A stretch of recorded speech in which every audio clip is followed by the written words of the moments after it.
Hello Facebook. So today I'm on video 16 or day 16 of the mental health awareness challenge that I took on a while back. And thank you for all the support you've given me so far, sharing the videos, talking about it, making comments. It's been really very encouraging. Now today I'm on letter M, M for Michael or M for mother. And in my view, I do really think that this might be one of the most important videos of the series. And that's why I'm taking I'm really deliberately sharing this video with a lot of people. If I've shared this video with you, please do I appreciate the fact that it's because I do feel that you're an influencer and that you're able to spread the word, because I do feel that the message I'm sharing today is really very, very important. So I'm going to be talking about men's mental health. Men's mental health. And the reality is that we need to be talking about the mental health of men these days. Why do we need to talk about the mental health of men? The reason we need to talk about it is because we now know, research shows us that there is a peculiarity.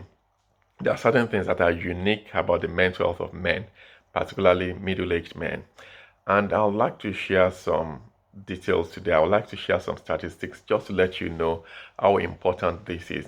In the UK, for instance, we do know that 1 out of every 8 men in England do report that they have a common mental health condition. So that could be depression or anxiety commonly.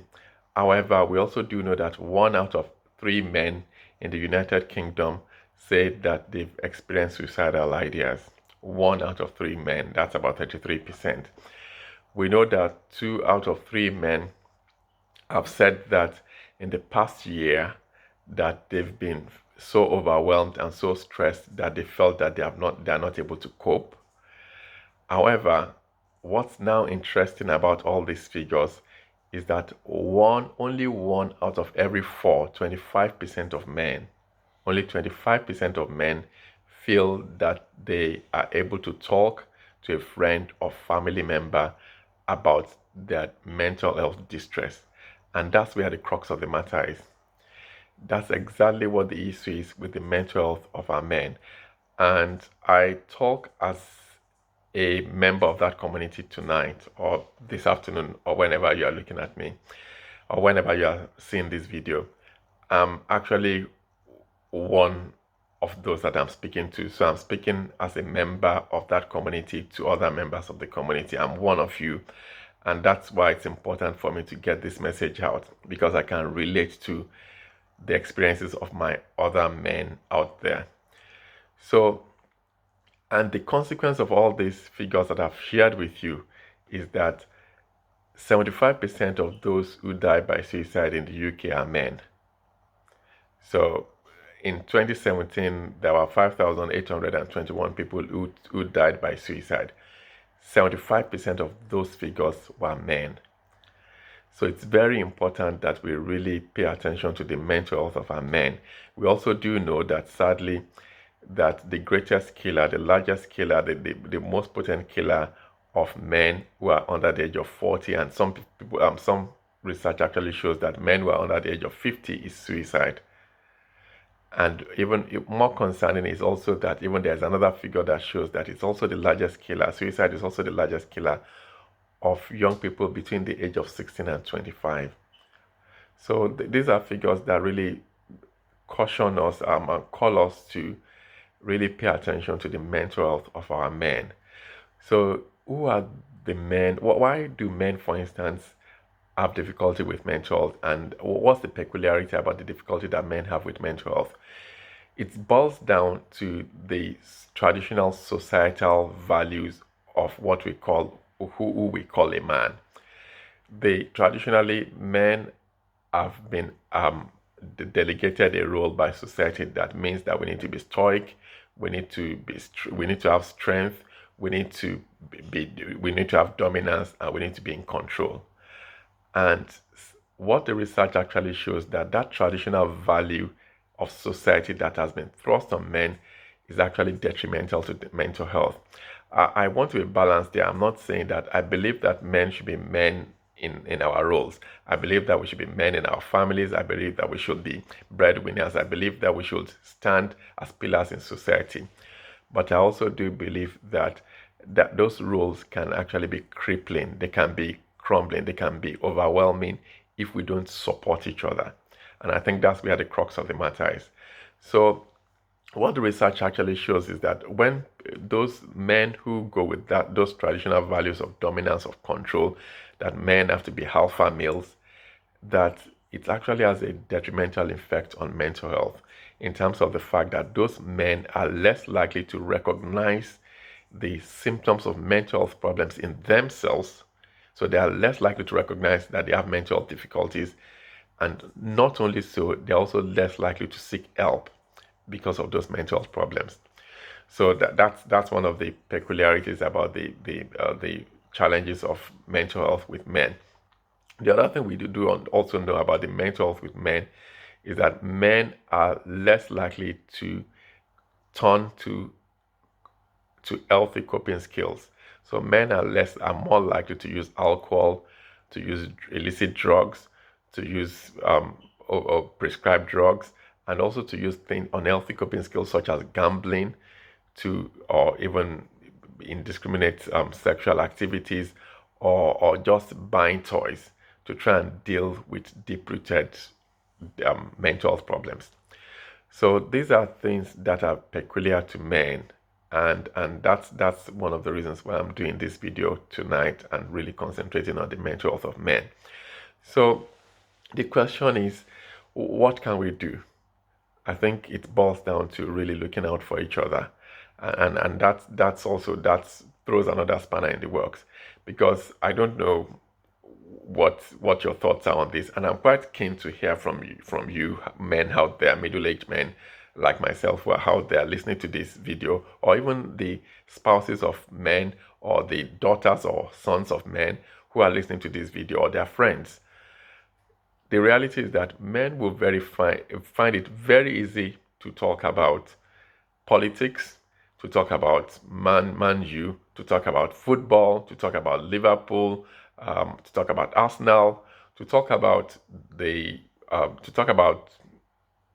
maybe rugby, or talk about cricket. However, talking about the things that are most personal to us is what men are not very good at. We find it difficult to talk about our personal feelings. For instance, that also extends to the way we embrace mental health services. We do know that in the UK, for instance, 36% of referrals for increased access to psychological services, only 36% of those referrals are for men. So there's over 70%, 74% are women, and 36% are men. And that's because you need to subscribe to the referral. You need to consent to actually be referred to those services. So it means that men are less likely to be forthcoming to want to be referred. Anyway, so those are the challenges that we face as men. And the question is, what can we do? I think that, I know being your brother's keeper has almost become a cliche that I've been peddling around on these videos, but more true, this is one video in which it really must be very true that we really need to look out for each other. And that's the question: how do you broach the topic of mental health with another friend, with another brother, with an uncle, with a mate that you meet? How do you broach the topic? Before we talk about broaching that topic, I also want to talk about the risk factors. Who are the men that are most at risk?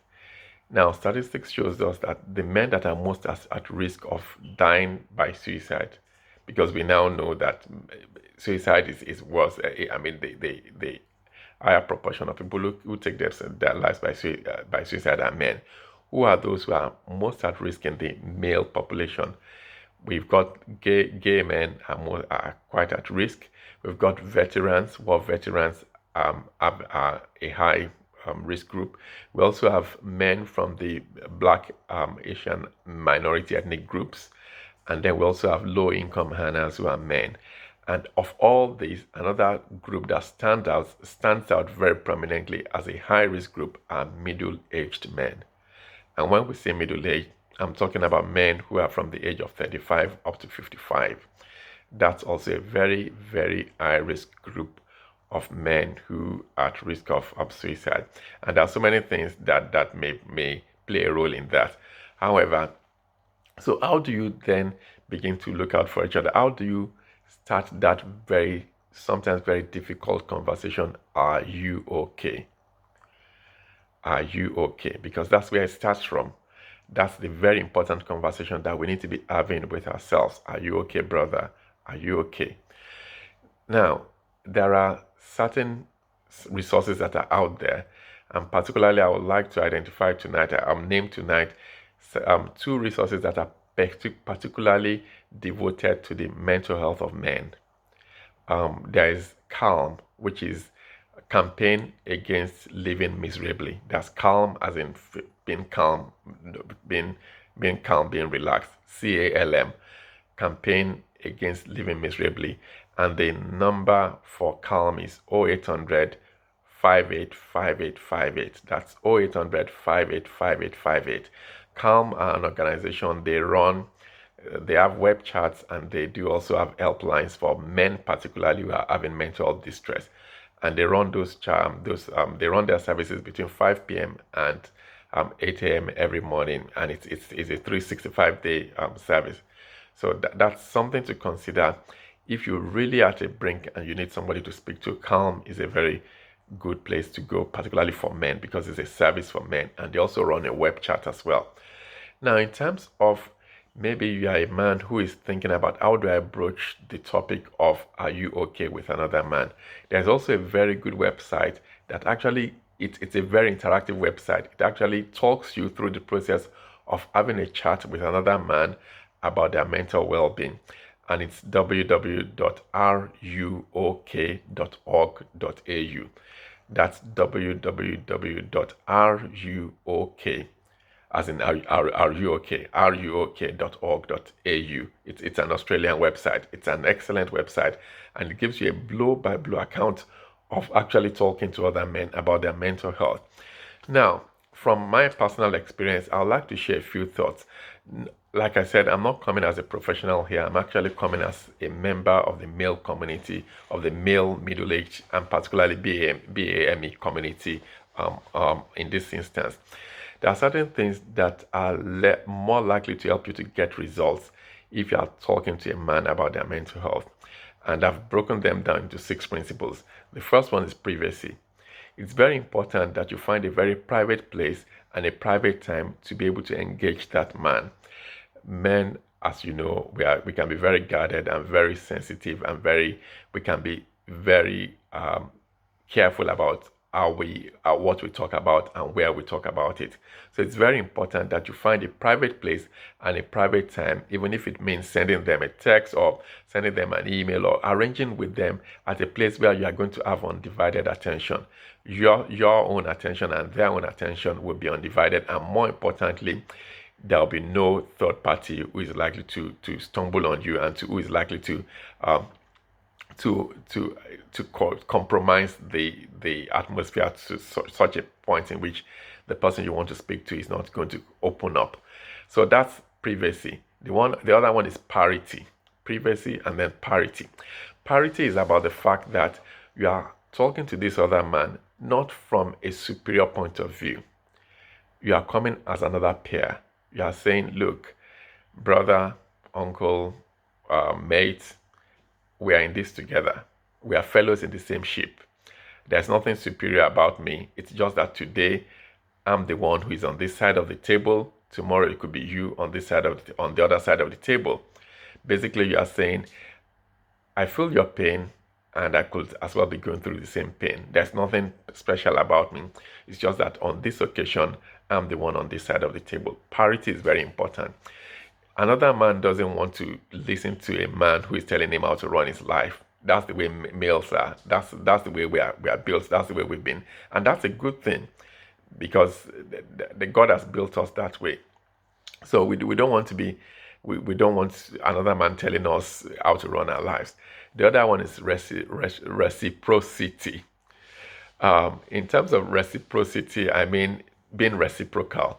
So if you are going to expect a man to confide in you about their difficulties, about their stresses, you need to give something as well. So sometimes what I've found helpful for me is that sometimes when I've spoken to men about their mental health in social settings, not at work, in social settings, I've actually shared of my own personal experience of the times which I've been in similar situations as themselves, something that they can relate to, something that is making them know that there is nothing special about me. I'm not coming on my high horse. I'm actually engaging with them on a level to say that I'm willing to be vulnerable if I'm asking you to be vulnerable. So reciprocity is very important.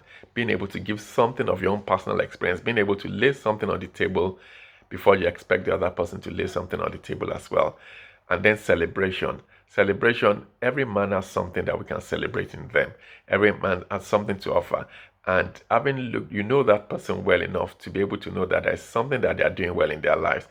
And at that point, when you're having a chat with them about their mental health because you feel that something is wrong, that's the time to actually let them know that you celebrate them.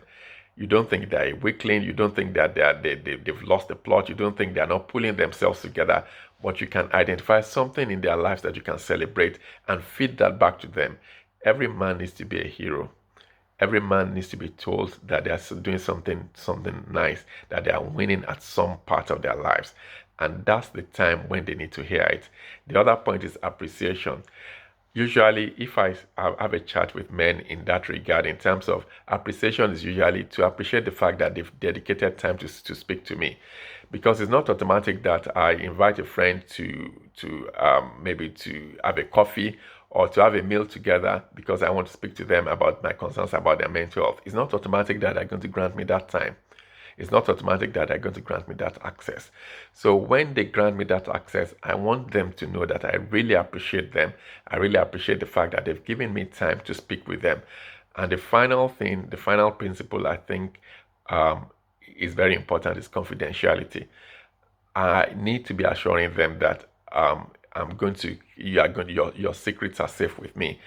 You're not going to hear it from a third party. You're not going to hear it from somebody else.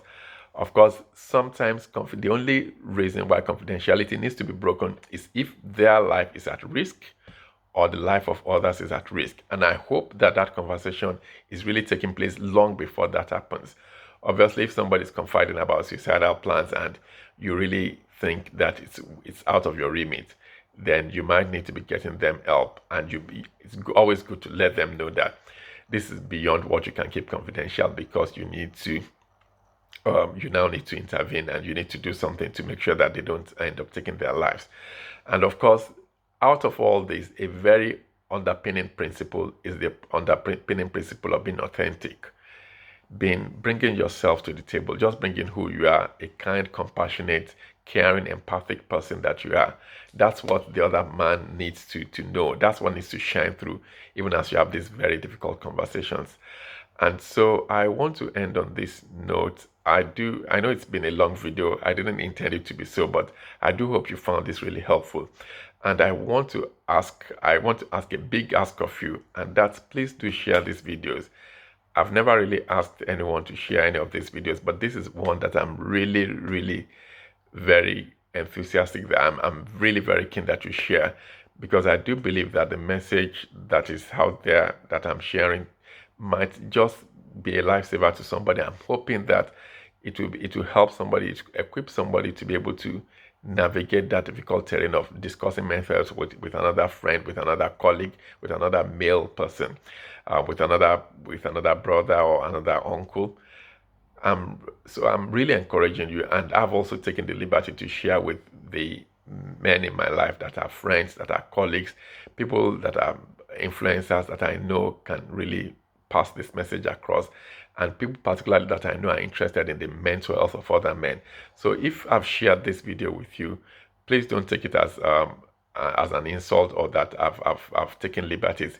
It's really because I do feel that this video being on your page can be a lifesaver for somebody. I really cannot emphasize enough how much I appreciate the fact that you've listened to this point. I really cannot overemphasize the fact that I appreciate you sharing the videos, and I do hope to continue with this. I've got 8 more videos left now, and it's been really an eye-opener for me as well. I've benefited from these videos as much as everyone else has. Thank you very much for listening, and see you tomorrow.